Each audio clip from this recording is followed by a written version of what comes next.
This is the last in a 10-part series of America's Owner's Manual, a guide to help you understand the U.S. Constitution. The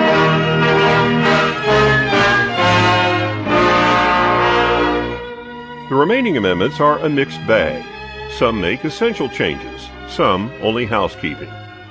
The 11th solved a minor problem, precluding federal court jurisdiction in cases against any state by citizens of another state or foreigners. The first important amendment was number 12, caused by the election of 1800. Perhaps the greatest lie uttered by anyone seeking the presidency was made by Aaron Burr. He agreed to be vice president under Thomas Jefferson in 1800. The ticket of Jefferson and Burr won. But Article 2 then provided that the leading vote-getter in the Electoral College would be president, the runner-up vice president. Since Burr and Jefferson tied, Burr claimed the presidency and sought to steal it to the House of Representatives, which under the Constitution had to decide. Fortunately for history, the House chose Jefferson. Promptly thereafter, the 12th Amendment provided that the president and vice president would be separately balloted. Amendments 13, 14, and 15 are the Civil War amendments.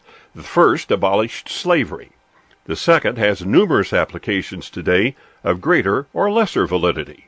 For instance, 14 guarantees due process and equal protection of laws to all citizens of every state. Who are citizens?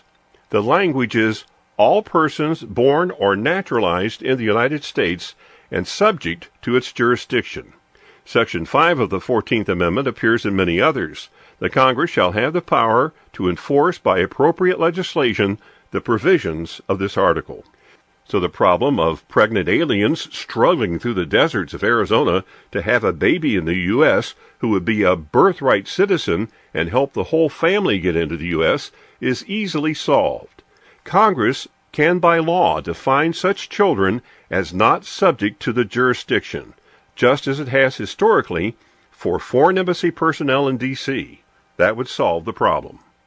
This is just one of many examples why the people should read the owner's manual.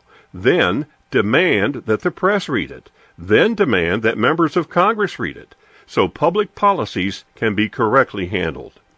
Amendment 15 provided that no citizens should be denied the right to vote because of race. Other voting amendments are 19, enfranchising women, 24, barring poll taxes, and 26, lowering the voting age to 18. Amendment 16, thought to be a good idea at the time, has had major unintended consequences. During the Civil War, Congress established an income tax to provide more money for the war. The Supreme Court struck down the tax as unconstitutional because the Constitution barred any direct tax except in proportion to population. This amendment, therefore, is the basis of the income tax.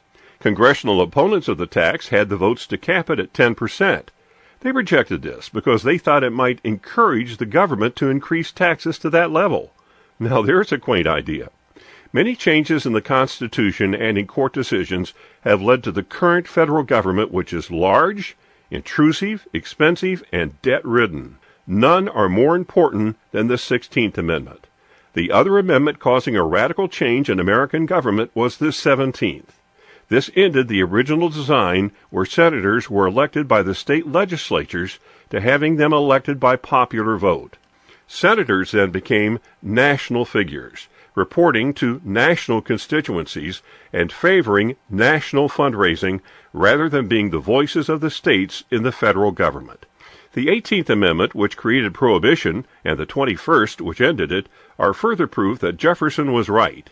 Even when the people make a mistake, as with Prohibition, the only proper source of sovereignty is in the people. The 20th Amendment shortened the lame duck period for Congress and the President, moving the swearing-in from March to January. It also allowed Congress to deal with the untimely death of the President before swearing in. The 22nd Amendment limited President and Vice President to 2 terms. Many states have term limits on officials, creating what the framers called rotation in office. Amendment 23 gave the District of Columbia 3 electoral college votes. Amendment 25 covers replacement of the President in the event of death or disability. The amendments altogether make a general point. Every change made legitimately through Article 5 with ratification respects the Constitution and popular sovereignty. Every amendment which is made surreptitiously by the Congress, the Court, or the President without ratification disrespects the Constitution and the people. No one said this more clearly or more eloquently than Thomas Jefferson in the Kentucky Resolutions of 1798. Quote, "In questions of powers, then let no more be heard of confidence in man, but bind him down from mischief by the chains of the Constitution." Unquote.